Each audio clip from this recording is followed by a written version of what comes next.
Dalam tradisi masyarakat Quraisy Mekah, ada satu kebiasaan bagi para ibu untuk menitipkan bayi mereka untuk disusui dan dibesarkan oleh masyarakat pedesaan Baduy. Tradisi yang masih berlanjut pada suatu masa di bulan Rabiul Awal tahun 571 Masehi. Saat itu, sekelompok kaum ibu dari perkampungan Baduy menawarkan air susu mereka kepada bayi-bayi masyarakat Mekah.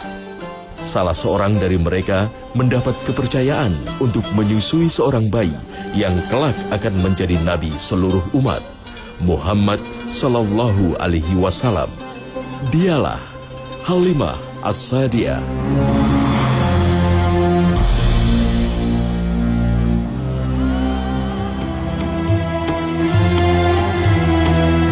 Nama aslinya adalah Halimah binti Zu'aib.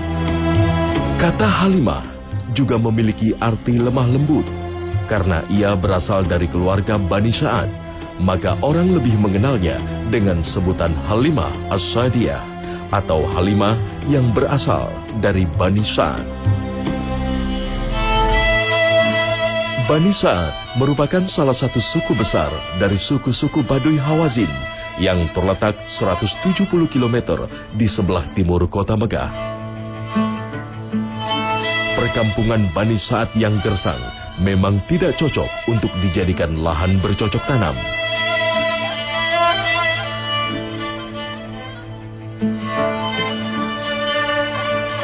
Itulah mengapa masyarakat Bani Sa'ad bermata pencaharian sebagai penggembala kambing dan unta. Kampungan Bani Sa'ad adalah perkampungan yang sampai hari ini perkampungan yang masih Baduy, tidak dihuni banyak orang. Wilayahnya wilayah pegunungan, wilayah agak naik pegunungan, di mana-mana ada pegunungan-pegunungan, bukit-bukit. Dan sampai hari ini udaranya pun masih terasa baik, sejuk, lembut dirasakan, bukan seperti layaknya kebiasaan atau seperti layaknya udara di padang pasir. Karena di Saudi yang padang pasir seperti itu, tapi kalau di pegunungan tetap saja udaranya nyaman, nikmat, sejuk. Seperti halnya Taif juga sama. Walaupun gunungnya gunung batu, pasir gersang, batu, tetapi tetap saja di pegunungan itu udaranya udara yang nyaman. Dan inilah perkampungan Bani Sa'ad yang sampai hari ini ternyata juga masih menjadi perkampungan yang terjal, jalannya saja juga jalan yang masih belum diaspal baik, sehingga memerlukan waktu yang cukup panjang untuk sampai ke perkampungan Bani Sa'ad. Kekeringan yang biasa terjadi di perkampungan Hawazin memaksa masyarakatnya untuk datang ke kota Mekah mencari alternatif nafkah demi melanjutkan kelangsungan hidup di wilayahnya.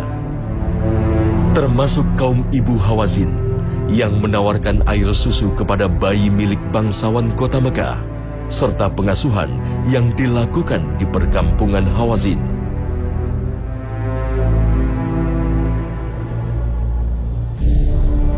Bersama rombongan dan keluarganya, Halimah pun berangkat menuju Mekah.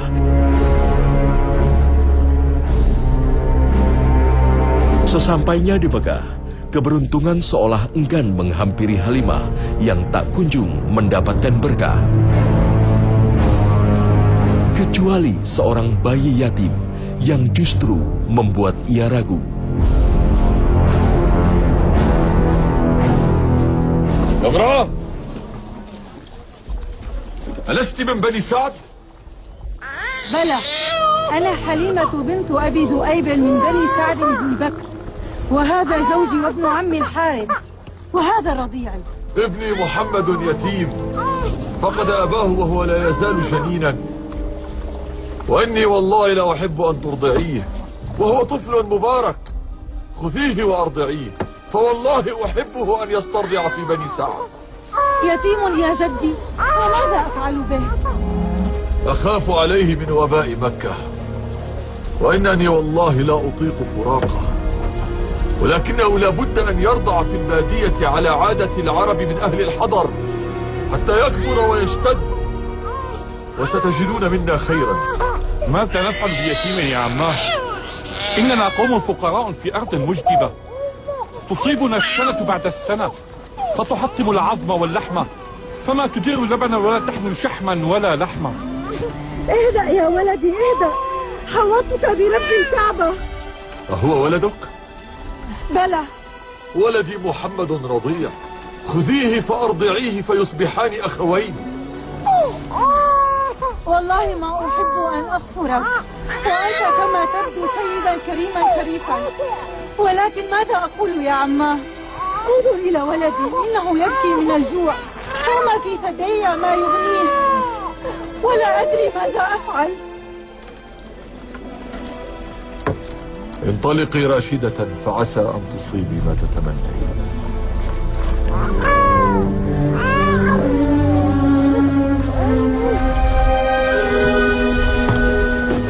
ويلي على ولدي، ما أصعب اليتم وما أقساه.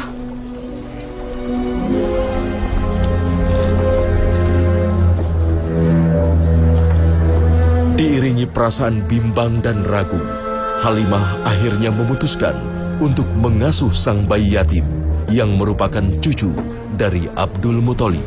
إلى أين يا حليمة؟ والله لا أكره أن أرجع من بين صواحبي ولم آخذ رضيعا. سأرجع إلى ذلك اليتيم فلا أخذنه. افعلي يا حليمة، عسى أن يجعل الله لنا فيه بركة. انتظرني، سأذهب إلى أمي وأتين به، فأضمه إلى أخيه وتحضنه معي شيماء فيسترجع في بني سعد. أسري يا حليمة، إنني أنتظرك. Ada semacam perhiasan yang itu diberikan kepada Halimatus Sa'diyah. Abdul Muthalib mengatakan setelah menyerahkan itu, dia mengatakan bahwa fihima ghina'ud dahr, bahwa dengan dua benda ini cukup untuk satu masa. Artinya inilah, tidak disebutkan berapa jumlahnya, tetapi dibayar oleh Abdul Muthalib sang kakek untuk menyusui cucunya yaitu Muhammad kecil. Nah, ini yang sebenarnya menjadi sebuah pertanyaan besar. Bagaimana orang-orang Quraisy bisa mempercayakan anak cucu mereka kepada masyarakat Bani Sa'ad yang jauh, jaraknya 170 kilo paling tidak. Saat itu ditempuh waktu pasti cukup lama menempuh perjalanan seperti itu. Tapi mereka percayakan. Kepercayaan itu menunjukkan bahwa ada hubungan yang sudah erat dan baik antara orang-orang Quraisy dengan masyarakat Bani Sa'ad, juga masyarakat suku Badui lainnya. والله يا أم عكرمة ما حملني على أخذه إلا أني لم أجد غيره، فلما أخذته عدت به إلى رحلي، فلما وضعته في حجري أقبل عليه ثدياي بما شاء من لبن، ثم شرب حتى روي وشرب ولدي معه. Tanpa diduga, bayi yang pada awalnya ia tolak justru menjadi sumber keberkahan bagi dirinya beserta keluarga. Keberkahan yang terus-menerus dirasakan selama Muhammad kecil menetap dalam asuhan keluarga Halimah. تذكر يا حارث يوم خرجنا بمحمد وأنا راكبة فوق أثاننا العشفاء، فإذا بها تشتد وتسبق الركب كله، وكانت بالكاد تحملنا، حتى أن رفيقاتي قلن لي أليست هذه أتانك؟ فقلت هي، فقلن لي إن لها لشأنا. Dengan sepenuh hati serta rasa tanggung jawab dalam mengemban amanah, Halimah menyusui dan mengasuh Muhammad kecil. وقد اخضعت، وما كنت أعلم أرضا من أرض الله أجدب منها قبل رحيلي. بلى يا حارث، أتذكرين يا أم عكرمة؟ بلى أذكر. بعد قدومنا بالصبي محمد بن عبد الله، كانت غنمي تروح إلى مرعاها مع أولادي، فتعود شباعا تمتلئ ضروعها بالحليب، فنحلب ونشرب، وما يحلب أحد من بني سعد من أغنامه شيئا، ويقولون لرعيانهم اسرحوا اسرحوا حيث يسرح أولاد حليمة السعدية. صبي مبروك والله. Ketika seorang wanita menyusui bayinya, dia bukan hanya memasukkan nutrisi dan membuat bayi kenyang, bahkan dia bisa memasukkan sifat wanita itu, kebaikan wanita itu. Sehingga kalaupun kita mau menyusukan seorang anak pada orang lain, maka kita harus memilih siapa wanita itu. Orang baikkah? Apakah rizkinya adalah rizki yang mulia, yang halal, ataukah rizki-rizki tidak halal? Karena itu akan berpengaruh pada bayi kita. Maka dari situlah maka Halimatus Sa'diyah pasti adalah orang yang baik, orang yang memperhatikan tentang kebersihan rezekinya. Karena kalau tidak akan dititipkan calon nabi ini kepada Halimatus Sa'diyah. Hingga tiba saat Muhammad kecil genap berusia 2 tahun, yang juga merupakan saat bagi Halimah untuk mengembalikan anak susuannya kepada keluarga kandungnya. يا حليمة، الصبي أمانة لدينا، وقد آن الأوان لإعادته إلى أهله. أعرف يا حارث، وأني ما أتجلد على فراقه، وأني لأتمنى أن تقبل أمه آمنة بمكته عندنا أكثر من عامين. أنا أحرص منك يا حليمة، ولكن لابد مما ليس منه بد. أبي، ماذا قلتم عن أخي محمد؟ يا ابنتي، سنعيده إلى أهله.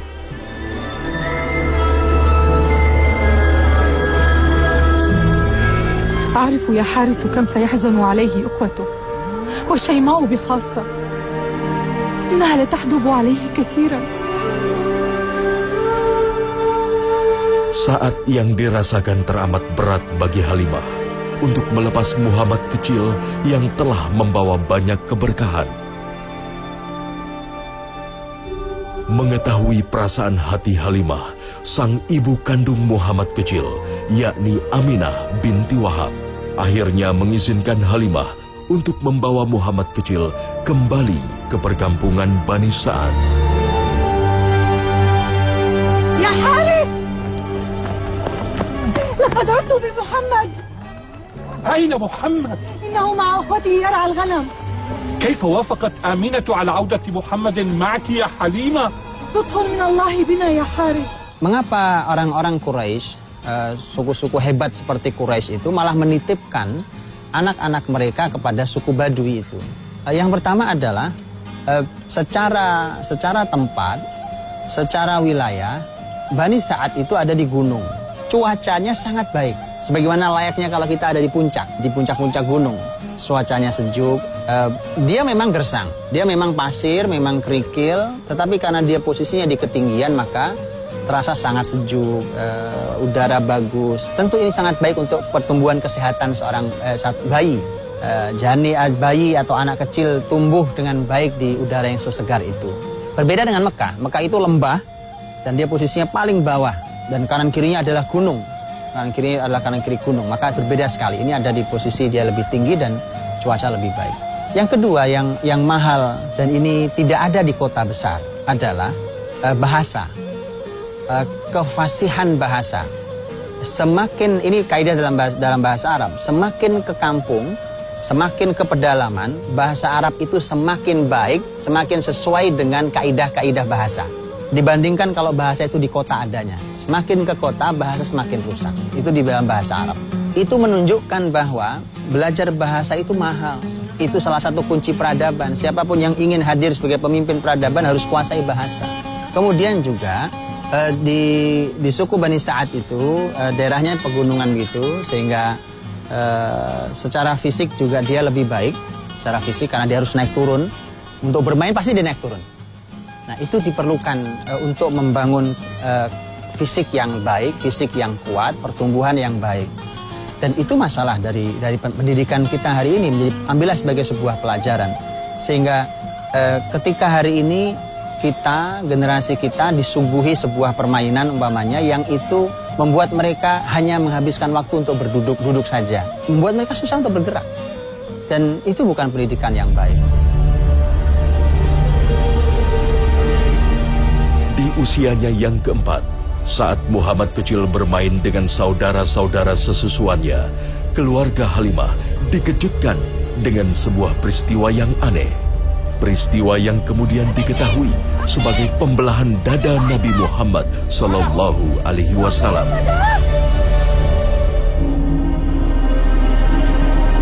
Khawatir akan terjadi hal-hal buruk yang menimpa, Halimah segera memulangkan Muhammad kecil kepada keluarga besar Abdul Muthalib. فركضنا إليه يا أبا الحارث والشيماء تصرخ أخي القرشي أخي القرشي، فسألناها فازعين ما به؟ فقالت ذاك أخي القرشي أخذه رجلان بثياب بيض فأضجعاه فشقا بطنه فهما يصوتانه، فخرجت أنا والحارث فإذا به منتقع الوجه، فالتزمته والتزمه زوجي الحارث. فسألناه: ما لك يا بني؟ فقال لنا: جاءني رجلان عليهما ثياب بيض فأضجعان وشقا بطني، والتمسا شيئا لا أدري ما هو، فرجعنا به إلى خبائنا وقلت لحليمة: لقد خشيت أن يكون هذا الغلام قد أصيب فألحقيه بأهله قبل أن يظهر به ذلك. وذات يوم جاء رجال لا أعرفه، فنظروا في علامات في جسده فقالوا هذا هو، وأرادوا أخذه منا، ولم أعرف كيف استرجعته، لهذا خشينا عليه وعدنا به. بورك فيكم يا بني سعد، بورك فيكم، سنحبونكم ما نستطيع. والله لن يحبونا أحد كما حبانا ولدكم الصغير، لقد غير دنيانا وطاب مرعانا وطابت حياتنا، وأترعت ضروع أنعامنا، ورفرفت علينا الهناءة والصحة، وكأن يدا علوية ترعى حياتنا كلها وهو بيننا. وهل أخبرت أمينة بهذا؟ بلى، حدثتها. فماذا قالت لك؟ حدثتني بأمر عجيب. بعدما رويت لها ما جرى قالت لي: فتخوفت عليه الشيطان؟ فقلت لها: نعم. فقالت لي: كلا، ما للشيطان عليه من سبيل. وأخبرتني أنها رأت حين حملت به نورا أضاء لها به قصور بصرى من أرض الشام، وما كان أخف ولا أيسر من حمله، وإنه لواضع يده في الأرض رافع رأسه إلى السماء. فامضي يا حليمة راشدة. بورك فيه، إنه صبي مبارك. أدعو رب الكعبة ألا يقطع صلتنا به، وأن يكلأه ويرعاه. إن له شأنا ما زال في طيات الغيب.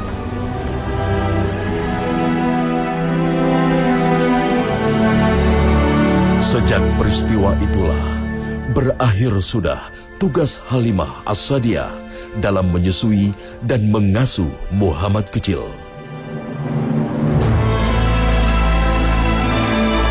Sebuah riwayat menceritakan hubungan Halimah dengan Muhammad Sallallahu Alaihi Wasallam terputus hingga Muhammad Sallallahu Alaihi Wasallam berusia 25 tahun dan telah menikah dengan Khadijah binti Khuwailid.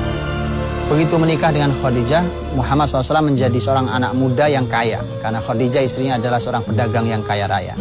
Muhammad SAW saat itu dengan Khadijah didatangi oleh Halimatus Sa'diyah.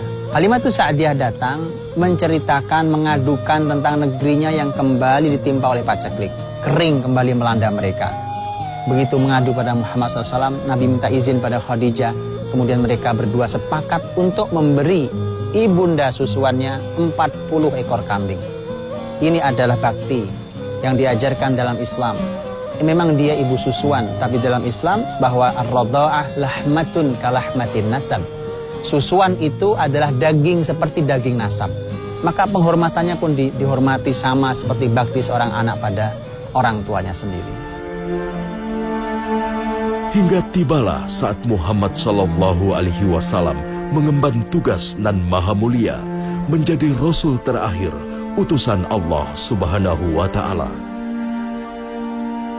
اقرأ باسم ربك الذي خلق خلق الإنسان من علق اقرأ وربك الأكرم الذي علم بالقلم علم الإنسان ما لم يعلم.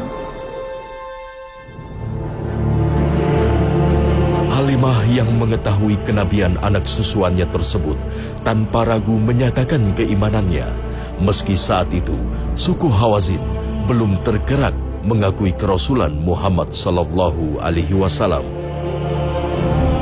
Tak banyak riwayat yang menceritakan kehidupan Halimah pasca keislamannya. Namun sejarah mencatat Halimah memiliki usia yang cukup panjang.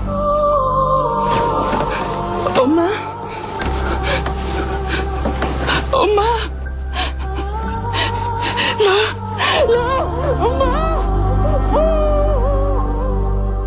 Para ahli sejarah menyampaikan bahwa Halimatus Sa'diyah diberikan usia cukup panjang, tetapi tidak disebutkan dengan jelas pada usia berapa Halimatus Sa'diyah meninggal. Yang jelas saat menyusui Muhammad SAW, saat itu usia Nabi baru 1 minggu. Kemudian saat itu Halimah sudah punya beberapa anak, artinya sudah seorang ibu. Kemudian Muhammad SAW meninggal usia 63 tahun. Itu artinya kalau dia sejak itu jadi ibu, kemudian ditambah masih sekian puluh tahun berikutnya, maka sungguh sangat panjang usia Halimatus Sa'diyah.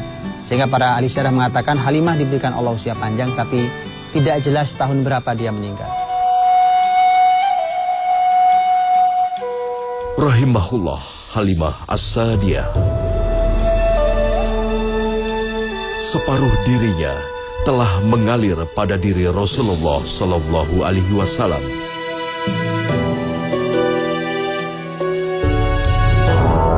Sentuhan kasih sayangnya telah membentuk pribadi nan mulia pada sang pengemban agama Allah.